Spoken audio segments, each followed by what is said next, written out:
Welcome back. This is Hope Adon right here at Hope TV, where you look and you live. It's time for the newspaper review. My name is John Gishuru. Yes, and my name is Beatrice Nudi. And of course, we begin with the Standard and... Nudi.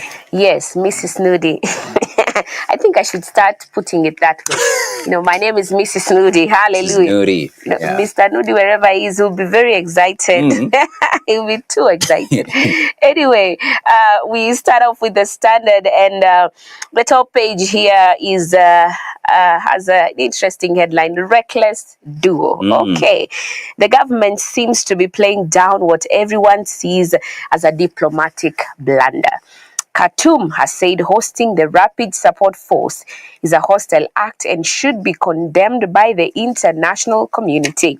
However, a statement by Foreign Affairs CS Musalia Mudavadi justifies the aligning with one side of the conflict as a process to bring stability in the country and the region. This is a story that has been covered on pages 4 and 5, and of course with the pictures of the two, President William Ruto and of course CS Foreign Affairs Musalia Mudavadi being the top story here. And just getting into it and what more is being discussed, I see here that Professor Peter Kagwanja, who is the president of the African Policy Institute, is saying it is a very dark day in terms of our political diplomacy. It is reckless and also damages Kenya's foreign policy relationship with the US, EU, China, the Arab League, and even the African Union. Remember, this is on Sudan militia group met at KICC and declared to form a parallel government tomorrow. Sudan, which recalled its envoy last year, is accusing Kenya of abetting crimes against humanity. And page 5, RSF militia accused of causing havoc in shaken Sudan as Nairobi goofs. And I also see here Nairobi has been blamed for hosting RSF leaders amid simmering conflict in Sudan. So that is what is being reported on pages 4 and 5 with the title, The Reckless Duo Diplomatic Fox Pass. Moving on, I see betting addict pleads with court to shut account. This is interesting. This is a story on page 3. Unajua ukiona yenyewe ujisaidi, unasema usaidiwe. Yeah. So listen to this so that people know how terrible betting addictions are. Petitioner claimed he lost 110,362 Kenyan shillings within days after request to close account failed. Shop and Deliver, owners of Betika and Betting Board, say the man had no proof of addiction. But this guy has actually lost 110,000. Justice Chacha is saying the issues raised in the petition have arisen from a contractual relationship and could only give rise to a civil suit. This is just on another level. People really need to be careful with such things. Remember, the love of money is the root of all evil. And when we get money in unholy and illegal ways, basically, ways that are not good, we only face the risk of losing. And moving on, US freezes funding for Tusome plan, threatening literacy gains. This is on page 2. Move expected to severely impact the education sector, which has relied on billions of dollars in USAID funding. Decision follows President Donald Trump's recent directive to freeze nearly all foreign aid projects. Of course, Kenya is still grappling with the same. And not only are we seeing this from an international perspective, but even within the country, we still have these aids being frozen in different areas, which for me, I think now that it's being frozen on an international level, then for us, we need to boost how much we help and create those incentives. But unfortunately, we see the opposite happening. So let's keep praying on the same. Still on the top page, border borders face stiffer penalties as they ply trade. This is a story on page 10. New law demands every rider to undergo training and have a license. Lending the motorbike to an unlicensed user is also prohibited. I think for me, this is a good move. Yeah. because the recklessness that we see with the boda sometimes is just on another level. No training, no licensing whatsoever. Someone is just fresh out of high school, buys a boda and they are on the road because they know how to ride a bike. A bicycle. So it's on another level. And we pray that this will actually be followed through so that we can reduce the many accidents that take place sorry, because of reckless driving by bodas. Moving on, why Kilifi residents want written deal with the 12 billion shilling cement investor. That's a story on page 20. The Business Standard this morning, Kenya earns record of 452 billion shillings as tourist arrivals hit 2.4 million in 2024. 15% growth in revenues over 2023 attributed to intense marketing following the COVID-19 induced slump. So the US maintained its position as Kenya's top source market, accounting for 12.8% of total arrivals. This is quite interesting. And on the opinion polls today, I see what is being discussed. Should Azimio get key House leadership slots? Some are saying yes and some are saying no. Those saying yes, that will be in line with the court ruling. Those saying no, opposition will be greatly weakened. So that's it. Being reported on the opinion polls. And page 26 on the pullout, the real estate pullout, Kajiado halts development plans, approval pending locals nod. And on the world news, Manila neighborhood pay 2 shillings for dengue carrying mosquitoes. So residents excited about cash exchange program.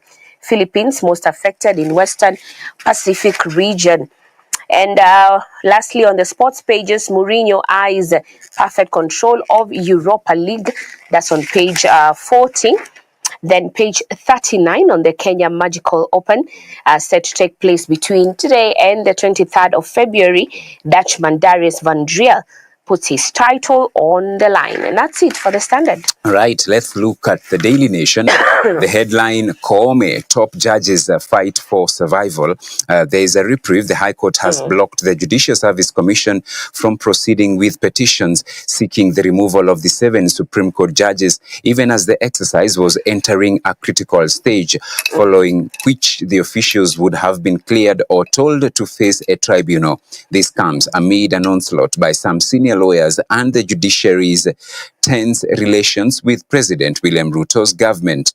Who wants them out and why? It's a story that is covered on page 4 and 5, and we have a picture there of the Chief Justice, and then below pictures of the other 6 Supreme Court judges, and lawyers Ahmed Nasir and Havi among those who have filed petitions with Judicial Service Commission seeking removal of Koome and the other Supreme Court judges. And the question the nation is asking is, who wants them out and why? It's a story that you can read on page 4 and 5. I also see 10 billion shillings deal to light up homes in 14 counties. So thousands of households in 14 counties are to be connected to solar power in the last phase of a 9.5 billion shillings World Bank supported project. This follows the signing of 14 contracts between Kenya Power, the Rural Electrification and Renewable Energy Corporation, and private firms. You read that story.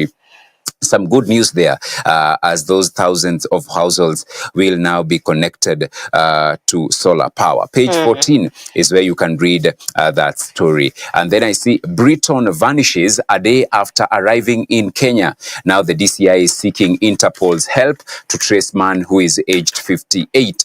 It's a story that is on page 3, and Scott had traveled to Kenya for a conference at a Nairobi hotel. DCI now seeks to Interpol to help to trace a Briton who went missing in City. Campbell Scott walked out of his hotel at 11:15 a.m. on Sunday. He has not been seen since. It's a story on page 3. Juja MP, this is George Koimburi, was yesterday arraigned before the Kiambu Law Courts, charged with 3 counts of forging academic certificates and 3 additional counts of uttering false documents.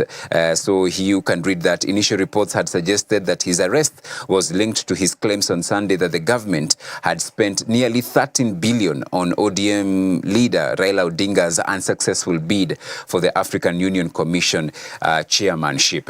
So that's a story that you can read on page 3. Then I see, watch this space, Gachagua and Kalonzo to unveil new political pact. It's on page 6. And so the leaders hinted at making a big statement during the launch of Karua's new party next Thursday. This is DAP Kenya leader Eugene Wamalwa saying, we will make a major statement on Thursday next week during the official launch of Karua's new party. All right, the trio has vowed to form a formidable force to dethrone Ruto in 2027 polls. Talking of polls, the mini polls acid test for Ruto Raila, the impending mini polls in 4 constituencies, a county and several wards coming after fallouts in the 2 main coalitions of Kenya Kwanza and Azimio. They present a major acid test for top political players. Analysts say the results will be a pointer to how political landscape looks like going into the 2027 general election. Read that story on page number 7. Then looking at some other news inside the Daily Nation, let's look at the DN2 pullout. Today it's the DN2 property pullout. Keep your mortgage. In spite of a raft of measures meant to encourage uptake of mortgages and boost home ownership, a majority of Kenyans are still unable to afford them. It's on page 22 and page 23. Now, from the county section, the county news, 18 years in exile, woman raped by father returns for his burial. Family shocked as she reveals details of ordeal with girl born out of assault seated next to her. That is a story that you can read on the county news segment. In Nyandarua County, wasted millions, the empty 100 million shillings market. It's on page 20. In Kajiado County, residents associations set to vet building approvals. It's on page 20. And then scrap metal trade under scrutiny amid rising vandalism cases. That is in Nairobi County as well. So that is what's being reported in the county section. As we go to the international news section, exiled North Koreans see hope after fall of Assad. Hafez and Bashar al-Assad ruled Syria for more than 50 years. And then East African Court of Justice seeks enhanced budget. That is on page 29. And Russia praises Trump for accusing NATO of funding war. The last time Russian and American presidents met face-to-face was 2021. Remember, there is still a war that is happening in Goma, that is in DRC, and traffic resumes. M23 advances in DR Congo. And Israel to begin negotiations on next phase of Gaza ceasefire. Business news, roads get extra 7 billion shillings in mini budget ending cuts. This follows outcry over reduced financing to the sector that is a key economic driver.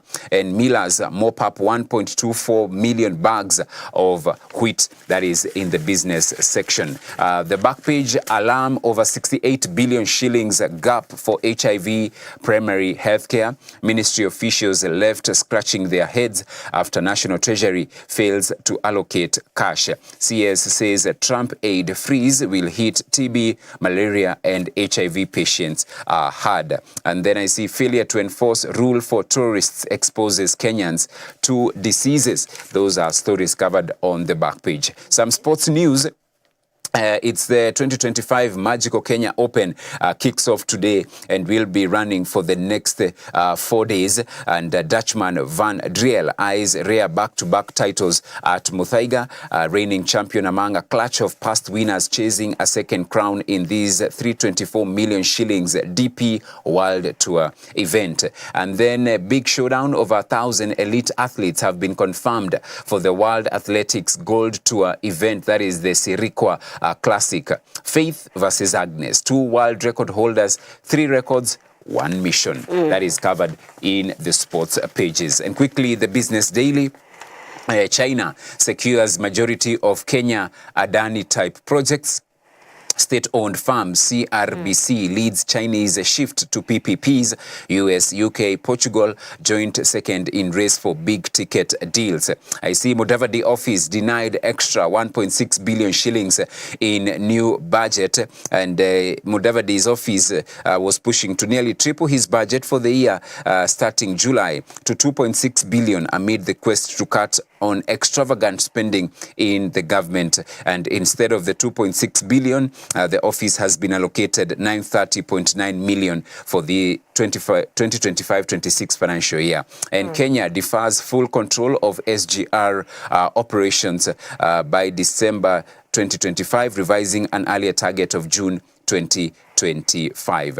I see here, effective leadership must recognize the potential within the continent's young and vibrant population. That is Bitange Ndemo. Read that on page 9. And capping board tenure would prove an activist shareholder kryptonite. In the US, some directors have been on board for as long as 36 years, which has led to stagnation. That is what's covered in the Business Daily. All right, and that marks the end of our newspaper review segment. You can grab a copy of your favorite, tune into Hope FM for at the top of every hour. We have amazing news updates. Right about now, let's have a look at the video of the day.